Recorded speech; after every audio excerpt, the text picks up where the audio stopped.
মা, তোমরা দুজন মিলে কি শুরু করেছো বলো তো? প্রতিদিন ঝগড়া অশান্তি, আজকে আবার তুমি বলছো তুমি খাবারের হোটেল খুলতে চাও। কেন? আমি তো খারাপ কিছু বলিনি। আমি যদি একটা খাবারের হোটেল চালাতে পারি তাহলে কিছু টাকা আয় হবে, আর এখন যে অশান্তি বাড়িতে হয় সেগুলো আর থাকবে না। কিন্তু লোকে বলবে যুবক ছেলে থাকা সত্ত্বেও মা খাবারের হোটেল খুলে ব্যবসা করছে। লোকে ভাবে আমি অক্ষম, আমার একার পক্ষে সংসার চালানো সম্ভব নয়, তাই বৃদ্ধা মাকে দিয়ে কাজ করাচ্ছি। সংসারের অশান্তির চেয়ে লোকে কি বললো না বললো সেগুলো বেশি গুরুত্বপূর্ণ। তোমাদের জন্য গুরুত্বপূর্ণ না হলেও আমার জন্য অবশ্যই গুরুত্বপূর্ণ। আমি সমাজের লোকের কটু কথা শুনতে রাজি নই। আমার একার সংসারে যেভাবে চলছে সেভাবেই চলবে, ব্যাস। তুই তোর কাজ চালিয়ে যা, তার পাশাপাশি আমিও একটা হোটেল খুলে বসলে আরো বেশি টাকা উপার্জন হবে। তোমার এই আবদার আমি কোনোভাবেই পূরণ করতে পারবো না। এখন থেকে আমাদের মধ্যে এ ব্যাপারে আর কোনো কথা হবে না।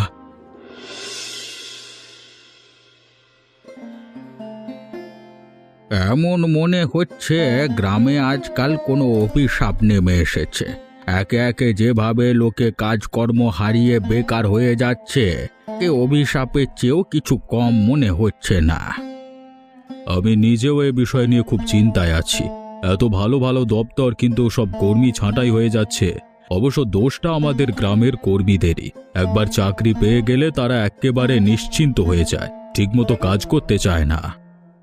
প্রচণ্ড ফাঁকিবাজ আমাদের গ্রামের ছেলেগুলো। তাছাড়া শিক্ষার অভাব রয়েছে। পড়াশোনা ঠিকমতো করলে তাহলে আজকে এই দশা হতো না। আপনি একদম ঠিক বলেছেন। পাশের পাড়ার প্রণবকে দেখে নিন, ওর বাবা আমাদের গ্রামে প্রথম মাধ্যমিক পাশ ছাত্র ছিল, অথচ সেই লোকের ছেলে কিনা আমার জমিতে চাষার কাজ করে। প্রণবের কথা কি বা বলবো, ওকে ছোট থেকে ওর মা শকুন্তলা দেবী এত বেশি আদর যত্নে রেখেছেন। ছেলে বলেছে পড়াশোনা করব না, তিনি তাও মেনে নিয়েছেন। এখন আফসোস করছেন। প্রণব তো চাষাবাদও করতে জানে না ঠিক মতো, কিন্তু কাজ থেকে বের করে দিলে ওর সংসারে ভাটা পড়বে, তাই মানবিক বিবেচনা করে এখনো পর্যন্ত ওকে ছাঁটাই করিনি। বেকারত্বের সমস্যা দূর করতে হলে আমাদের গ্রামে শিক্ষার হার বাড়াতে হবে। আমাদের শিক্ষা অধিদপ্তরের সঙ্গে কথা বলতে হবে, যাতে তারা আরও কিছু স্কুল আমাদের গ্রামে প্রতিষ্ঠা করেন।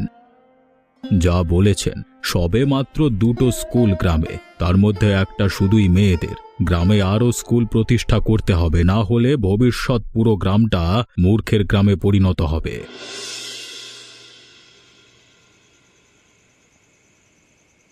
এই যে বাড়ি এসে নবাবের মতো খাটে শুয়ে পড়লে।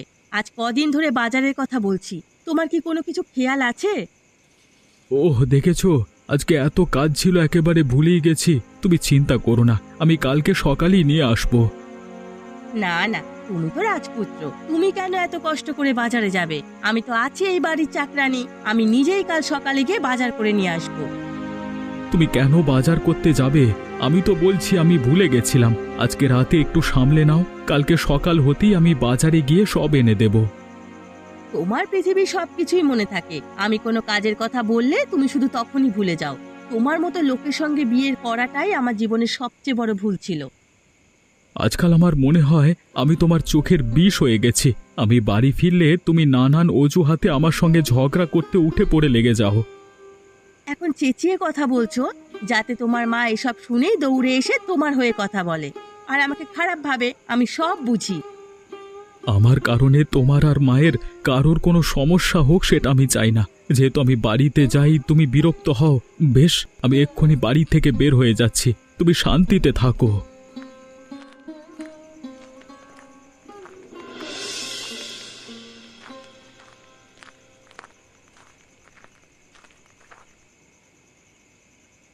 তুমি কোনো চিন্তা করো না। প্রণব হয়তো মুরালির সঙ্গে মুরালির বাড়িতেই আছে, কিন্তু হঠাৎ প্রণব বাড়ি ছেড়ে বেরিয়ে গেল কেন? কি হয়েছে? দুঃখের কথা আর কি বলবো পীতাম্বর বাবু, এমন মেয়েকে বাড়ির বউ করে এনেছি, আমার ছেলেকে দুদণ্ড শান্তি দেয় না। কাল সবে মাত্র কাজ ছেড়ে বাড়ি ফিরে একটু বিশ্রাম নিতে বসেছে, এর মধ্যেই আমার ছেলেটার সঙ্গে এসে ঝগড়া জুড়ে দিল। কোনো কারণ ছাড়া তো আর কেউ কারোর সঙ্গে ঝগড়া করে না। নিশ্চয়ই তাদের মধ্যে সবার কোনো না কোনো কারণ থাকবেই। আমার ছেলে বেশি টাকা উপার্জন করতে পারে না, সে গরিব, এজন্যই যত ঝামেলা। অভাবের সংসার তো একটু অশান্তি তো সব স্বামী স্ত্রীর মধ্যেই হয়, কিন্তু তাই বলে বাড়ি ছেড়ে বের হয়ে যাওয়াটা প্রণবের ছেলে মানুষই। আজ বহুদিন ধরেই সব কিছু চুপচাপ সহ্য করতে, কিন্তু আজ কদিন ধরে আজ তার রূঢ় ব্যবহার এতটাই বেড়ে গেছে। শুধু প্রণব না, আমি নিজেও ওর ওপরে খুবই বিরক্ত। আপনি চিন্তা ছাড়ুন, যা হবার হয়ে গেছে। আপনি নিশ্চিন্ত হয়ে বাড়ি যান, দেখবেন অভিমান করলে প্রণব নিজেই বাড়ি ফিরে আসবে। আমি ছেলেটাকে কত করে বলেছি আমি একটা খাবারের হোটেল খুলি, অন্তত সংসারে কিছু টাকা বেশি রোজগার বলে ওদের রোজগার ঝামেলাটা কমে যেত। আপনি তো খুবই ভালো চিন্তা করেছেন। তাছাড়া আমাদের গ্রামে কোনো ভালো খাবারের দোকান নেই। আমি বহুদিন পরেই চাই আমার একটা খাবারের দোকান হোক, কিন্তু আমাকে সব সময় আটকায়। ওর ধারণা আমি হোটেল খুললে লোকে ভাববে ও রোজগার করে না দেখে আমি এ বয়সে কাজ করছি।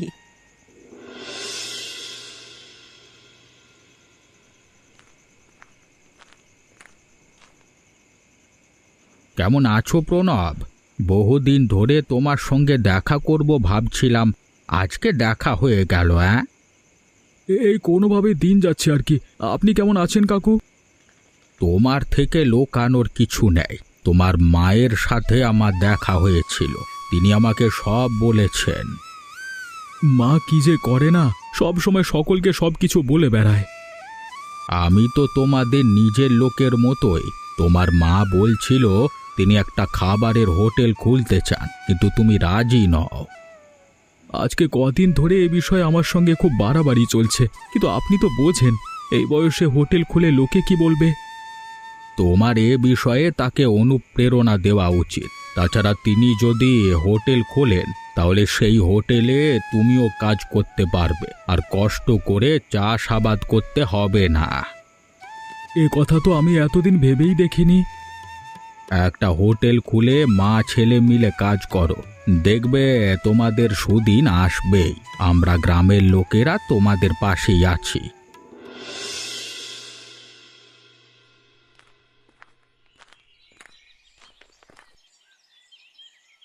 এত সময় লাগে নাকি সামান্য একটু চা বানিয়ে আনতে? 1 ঘন্টা হলো আমি চা খুঁজছি, আর তুমি এখন এনেছ? এখন আমি আর চা খাবো না।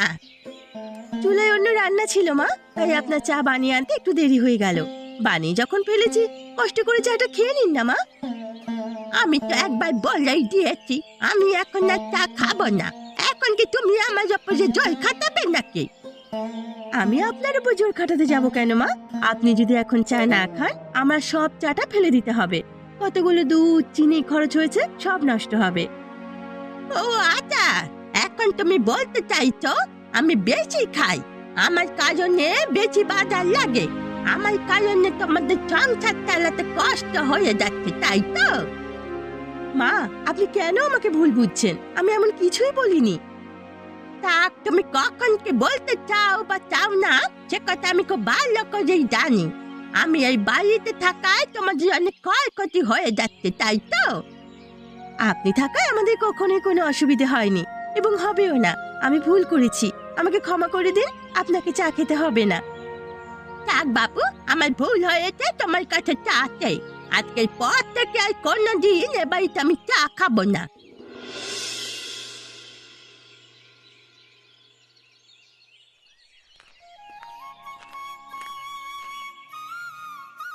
প্রণব, আরে এসো এসো, তুমি এই সময় আমার বাড়িতে কোনো বিশেষ দরকার নাকি? বাবু, আমি আজকে এত বছর ধরে আপনার জমি চাষ করছি, আপনার হয়ে কাজ করছি, এমনকি বাবা মারা যাওয়ার পর থেকে আপনার অনেক উপকারও রয়েছে আমাদের উপর।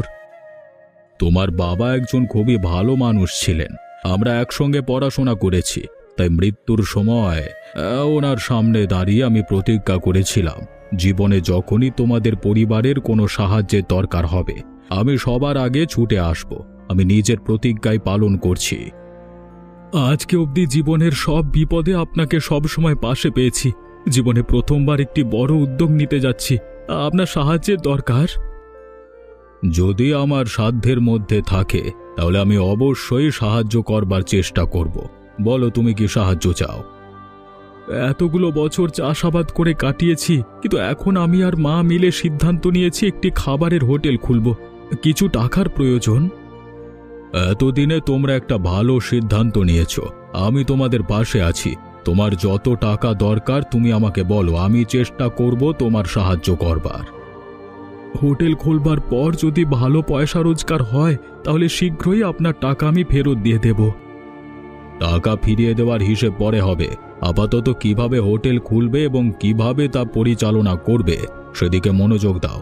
তোমরা যদি কোনো একটা ভালো অবস্থানে যেতে পারো তাহলে আমি খুবই খুশি হব।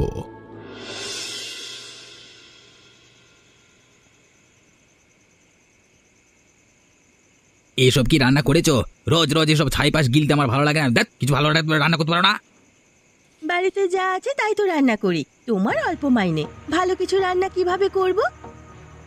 আমি এখনো ছোট্ট একটা জমিতে চাষ করে দিনে অল্প কটা টাকা কামাই করছি, অথচ ওইদিকে প্রণব এবং তার মা খাবারের হোটেল খুলে রাতারাতি বড় লোক হয়ে গেছে।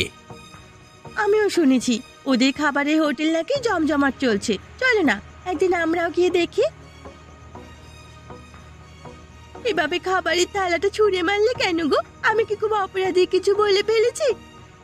প্রণব আর ওর মা মিলে সফলভাবে ব্যবসা করছে, এতে তোমার এত খুশি হওয়ার কি আছে? আমি তো এমনিই বলছিলাম, তাই বলে তুমি এভাবে রেগে গেলে কেন? তাছাড়া প্রণব দাদা তো তোমার বন্ধু, তার সাফল্য তো তোমার আমার চেয়ে বেশি খুশি হওয়া উচিত। জীবনের সবচেয়ে বেশি কষ্ট কখন হয় জানো? যখন যে বন্ধুর সঙ্গে তুমি ছোট থেকে বড় হয়েছো, একই পরিস্থিতিতে থেকেছো, হঠাৎ করে সেই বন্ধু তোমার চেয়েও বেশি সফল হয়ে যায় আর তুমি অকেজো হয়ে পড়ে থাকো।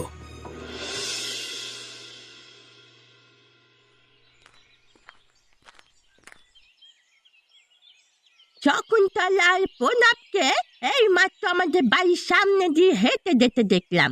ওদের বাড়িতে কি কোনো ভোজের আয়োজন চলছে নাকি? কতগুলো রান্নার সরঞ্জাম নিয়ে যাচ্ছিল দেখলাম। ভোগের আয়োজন নয় মা, আজ বেশ কয়েক মাস হলো প্রণব দাদা আর শকুন্তলা কাকিমা মিলে একটি খাবারের হোটেল খুলেছে। হয়তো হোটেলে রান্নার কাজের জন্যই রান্নার সরঞ্জাম নিয়ে যাচ্ছিল তারা। এই বয়সে শকুন্তলা খাবারের হোটেল দিয়ে বসেছে? ওই হোটেল কি আদৌ কেউ যায়? বলেন কি মা, তাদের ব্যবসা খুবই জমজমাট ভাবে চলছে। শুনেছি খদ্দেরের ভিড়ে দোকানে হাঁটার জায়গা হয় না। অল্প দিনে অনেক টাকার ব্যবসা করে ফেলেছে তারা। এমনকি প্রণব দাদা তো এখন চাষাবাদও ছেড়ে দিয়েছে।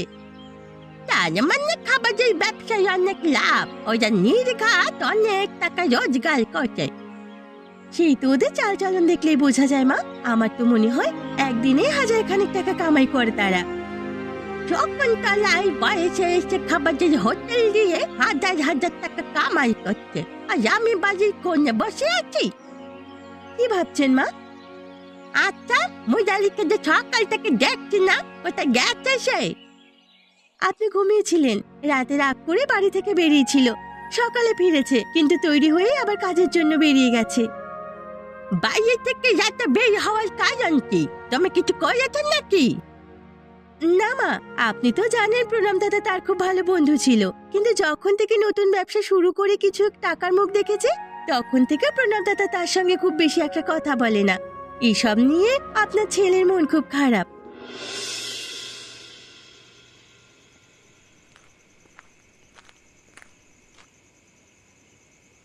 আজকে এত মাস হয়ে গেল হোটেল খুলে বসেছি, তুই একবারও আমার হোটেলে আসিসনি তো। আমার তো আর তোমার মতো সৌভাগ্য নয়, সারা দিন বসে রইলাম আর লোকে এসে আমার হাতে টাকা দিয়ে চলে গেল। অনেক পরিশ্রম করতে হয়, তাই মাঠ ফেলে অন্য কোথাও যাবার সময় পাই না। এভাবে কেন কথা বলছিস মুরালি? ঠিকই বলছি, নতুন ব্যবসা, রোজ 1000 টাকার বেচা কেনা, তোর মতো সুখী এখন আর কজনই বা আছে? কিন্তু আমি তো কখনো এ নিয়ে অহংকার করিনি। ছোট থেকে আমরা একসঙ্গে পড়াশোনা করেছি, একসঙ্গে কাজকর্ম করেছি, আজকে হঠাৎ করে কত টাকার মালিক হয়ে গেলি, আর আমি এখনো একজন সাধারণ চাষা হয়ে রইলাম। হ্যাঁ, তোর কথা শুনে তোকে খুবই হিংসুটে বলে মনে হচ্ছে আমার। হ্যাঁ, আমি হিংসা করছি, আর এটাই স্বাভাবিক, কারণ আমিও সফল হতে চাই। যে অবস্থানে আমি যেতে চেয়েছি সে অবস্থানে তুইও বসে আছিস।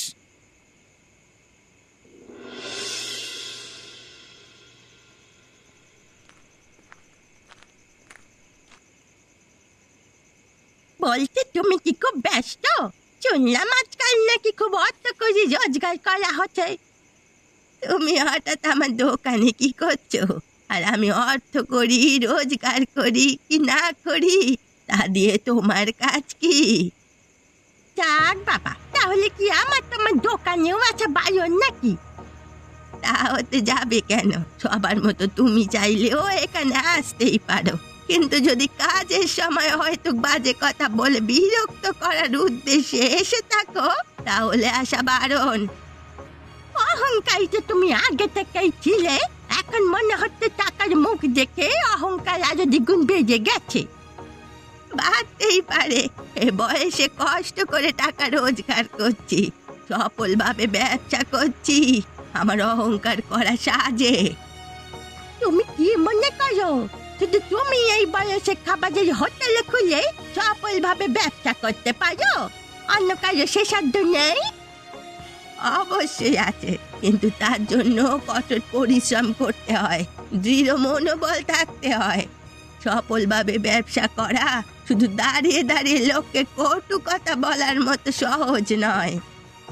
তুমি আমাকে অপমান করতে শকুন্তলা, যে যা মনোবল শুধু তোমারই আছে, আমি অক্ষম, আমি কিছুই পারি না, আমি ব্যবসা পরিচালনা করার মতো যোগ্যতা নেই আমার। বেশ, তাহলে শুধু মুখে কথা না বলে সাহস থাকলে করে দেখাও। যদি তোমার মধ্যে সাহস থাকে তাহলে আমাকে টক্কর দিয়ে দেখাও। বেশ, আজকে তোমার বলা প্রত্যেকটা কথা আমি স্মরণে রাখবো, আর শীঘ্রই তোমাকে আমি দেখিয়ে দেব আমি তোমার চেয়েও ভালোভাবে ব্যবসা পরিচালনা করতে পারি।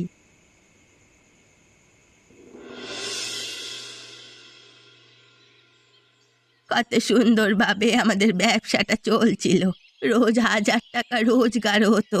অথচ যখন থেকে ওই শয়তান বিমলা আর মুরালি হোটেল খুলে বসেছে, সবাই তাদের হোটেলেই যায়।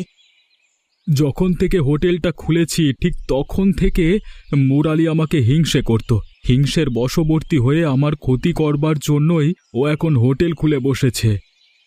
যদি এভাবেই আমার সব খদ্দের ওরা নিজেদের দিকে টানতে থাকে, তাহলে আমাদের হোটেলের চাহিদা কমে যাবে, ব্যবসায় ক্ষতি হবে, অবশেষে হোটেল বন্ধ করে দিতে হবে। কিছুতেই হোটেল বন্ধ করা যাবে না মা, আমাদের কোনো একটা পদক্ষেপ নিতে হবে। অনেক টাকা ঋণ নিয়ে তারপরেই হোটেল দাঁড় করিয়েছি, যদি হোটেল বন্ধ করে দিতে হয় পাওনাদারেরা আমাকে ছিঁড়ে খাবে। তুই চিন্তা করিস না, আমি শীঘ্রই কোনো একটা উপায় খুঁজে বের করব। ওরা যেভাবে ওদের খাদ্য তালিকায় বিশেষ খাবারের নাম যোগ করেছে না, আমাদেরও তেমনই কিছু ভাবতে হবে। আর আমার এমন কোনো উপায় ভাবতে হবে যেন লোকে বিমলার খাবারের হোটেলে যাওয়া বন্ধ করে দেয়, তারপর বিমলা বাধ্য হয়ে হোটেল বন্ধ করে দেবে। তুমি এমন কি করবে মা? সে কথা তোর জানতে হবে না, আমার মাথায় একটা খুব ভালো বুদ্ধি আছে। বুদ্ধি বাস্তবায়ন করলে ওই 2 মা ছেলে হোটেল বন্ধ করে পালাতে বাধ্য হবে। কিন্তু মা, ওদের ক্ষতি করতে গিয়ে আবার আমাদের নিজেরই না ক্ষতি হয়ে যায়। তুই কোনো চিন্তা করিস না, আমি তো আছি। এমন খেলা খেলবো সাপও মরবে, লাঠিও ভাঙবে না। সর্বনাশ, দোকানের মালিক কোথায়? তাড়াতাড়ি এখানে আসুন, আপনাদের কাছে খবর আছে।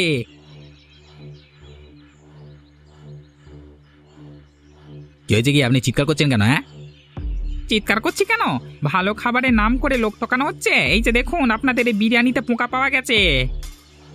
আপনার হয়তো কোথাও একটা ভুল হচ্ছে।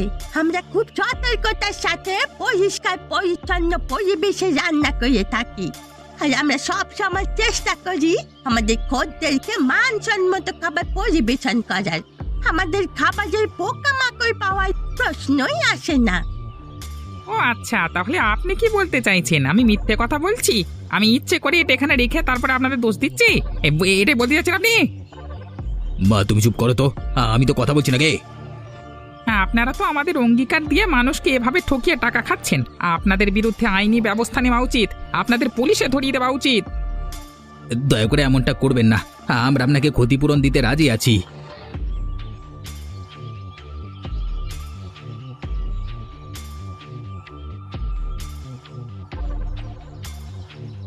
তুমি যেমনটা বলেছিলে একদম তেমনটাই করেছি। ওই দুই মা ছেলেকে যেমন ভয় দেখিয়েছি, এদের চেহারা দেখবার মতো ছিল। আজ তো শুধু ভয় দেখিয়েছিস, আরেকদিন গিয়ে এমন হেনস্থা করবি যেন দোকান বন্ধ করে গ্রাম ছেড়ে পালায়। আজ কদিন ধরে আমাদের হোটেলে যেই খাবার খাচ্ছে সেই অসুস্থ হয়ে পড়ছে। ব্যাপারটা আমার মোটেও সুবিধার মনে হচ্ছে না। আমার মন বলছে এসব বিমলার কাজ। দিন দিন আমাদের ব্যবসাটা একটা প্রতিযোগিতার মতো হয়ে যাচ্ছে। কখনো তুমি বিমলা কাকিমার পেছনে লেগে আছো, আবার কখনো বিমলা কাকিমা তোমার পেছনে পড়ে আছে। এভাবে কি ব্যবসা করা যায়? ও যদি আমার পেছনে না লাগতো তাহলে আমি ওর কোনো ক্ষতি করতাম না। নিজেদের মতো ব্যবসা করছিলাম। এদেরকে বলেছিল এই একই ব্যবসা শুরু করতে। খুব চিন্তা হচ্ছে গো, এভাবে করে কোনোদিন যেন ব্যবসাটা বন্ধ হয়ে না যায়। কিভাবে পরিস্থিতি সামাল দেব বুঝতে পারছি না। আমাদের ব্যবসার সবচেয়ে বড় বাধা হলো বিমলা আর মুরালি। হোটেলের ক্ষতি হওয়া আটকাতে হলে আমাদের বিলাল হোটেল রাস্তা থেকে সরাতে হবে। কিন্তু আমরা কি করে ওদের হোটেল সামলাবো? একটা উপায় আছে। আজ রাতে যখন ওরা হোটেল বন্ধ করে চলে যাবে তখন আমাদের ওদের হোটেলের সামনে যেতে হবে। এরপর কি করতে হবে সেটা আমি তোকে তখনই বলবো। মা, তোমার মাথায় কি চলছে বলো তো? আমার কিন্তু খুবই ভয় করছে। আমরা কোনো বিপদে পড়বো না তো? না, কোনো চিন্তা নেই, আমি তো আছি। আমার ওপরে বিশ্বাস রাখ। আজ রাতে পুরো হোটেল শেষ করে দেব।